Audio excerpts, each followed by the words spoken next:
Right breaking ఇస్తున్నాం.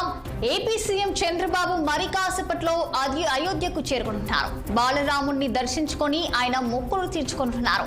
ఇందుకోసం చంద్రబాబు హైదరాబాద్ నుంచి ప్రత్యేక విమానంలో అయోధ్యకు బయలుదేరి వెళ్లారు. మధ్యాహ్నం 12:30 బాలరాముడిని దర్శించుకొని ఆలయంలో ప్రత్యేక పూజలు నిర్వహిస్తారు.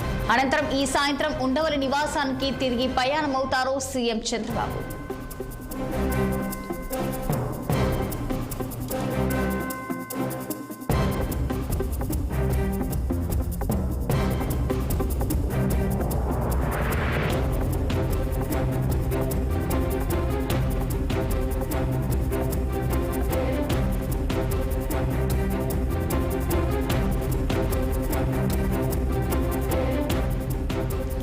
ఏపీ సీఎం చంద్రబాబు మరి కాసేపట్లో అయోధ్యకు చేరుకొనున్నారు.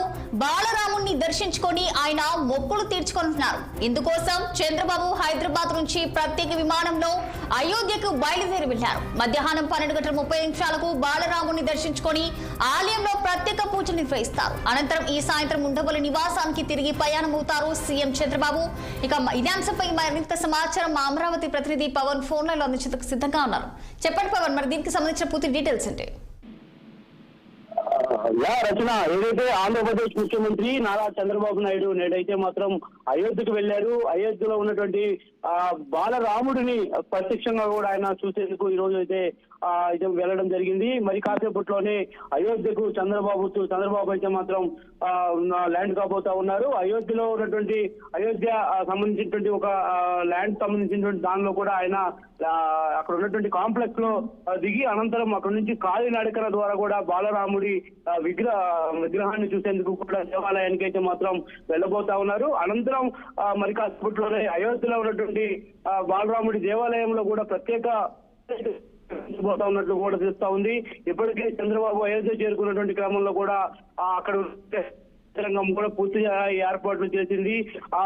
ఏదైతే గతంలో బాలరాముడి ప్రతిష్ఠ కార్యక్రమానికి వెళ్ళేటువంటి చంద్రబాబు తిరిగి మరలా కూటమి ప్రభుత్వం అధికారంలోకి వచ్చిన తర్వాత అయితే మాత్రం బాలరాముడిని మరొకసారి దర్శించుకోవడానికి కూడా ఇప్పటికే సిద్ధమై వెళ్ళినట్టు కూడా తెలుస్తా ఉంది. ఈ నేపథ్యంలోనే పూర్తి స్థాయిలో ఈ రోజు పూజలు నిర్వహించి అయితే మాత్రం ఆయన మరలా విజయవాడకైతే మాత్రం సాయంత్రం 7 గంటలకు చేరుకున్నటువంటి అవకాశం అయితే ఖచ్చితంగా కనిపిస్తా ఉంది. అంతేకాకుండా ఏదైతే నూతన సంవత్సర వేడుకలకు సంబంధించి కూడా ఇప్పటికే చంద్రబాబు అయితే మాత్రం ఈ యొక్క వేడుకలను యూరోప్ లో జరుపుకునేందుకు కూడా 30వ తేదీన కుటుంబ సమేతంగా అయితే మాత్రం యూరోప్ లో యొక్క నూతన సంవత్సర వేడుకలు జరుపుకునేందుకు కుటుంబ సభ్యులతో కలిసి చంద్రబాబు వెళ్ళబోతా ఉన్నారు. దాదాపు 3 రోజుల పాటు కూడా అక్కడ పర్యటించి ఈ నెల మొదటి వారంలో అంటే నెలాఖరికి కూడా మొదటి వారంలో చివరిలో కూడా అమరావతికి అయితే మాత్రం రాబోతా ఉన్నారు. ప్రస్తుతం రాష్ట్ర ముఖ్యమంత్రి చంద్రబాబు ఆంధ్రప్రదేశ్ సంబంధించినటువంటి రాజధాని నిర్మాణమే కాకుండా పలు ప్రాజెక్టులకు సంబంధించిన అంశాలపై బిజీగా గడుపుతా ఉన్నారు. మరోవైపు రాష్ట్రంలో నెలకొన్నటువంటి పరిస్థితులు మొత్తాన్ని కూడా ఎప్పటికప్పుడు ప్రజలకు వివరిస్తా ఉన్నారు. మరి ఈ నేపథ్యంలోనే ఈ రోజు దైవ దర్శనం చేసుకోవాలని చెప్పి కూడా చంద్రబాబు భావించి అయితే మాత్రం అయోధ్యకు అయితే మాత్రం వెళ్లడం జరిగింది. అంతేకాకుండా యూరోప్ పర్యటనకు కూడా ఇప్పటికే అధికార యంత్రాంగం పూర్తిస్థాయి ఏర్పాట్లు కూడా చేస్తున్నటువంటి పరిస్థితి మాత్రం కనిపిస్తా ఉంది. ఏదేమైనా మరి కాసేపట్లోనే అయోధ్యలో ఉన్నటువంటి బాలరాముని దర్శించుకున్నటువంటి చంద్రబాబు ఈ రోజు సాయంత్రానికి కూడా అమరావతి ఉండవల్లి నివాసానికి అయితే మాత్రం చేరుకోబోతా ఉన్నారు. Rachana, thank you for the updates Pawan.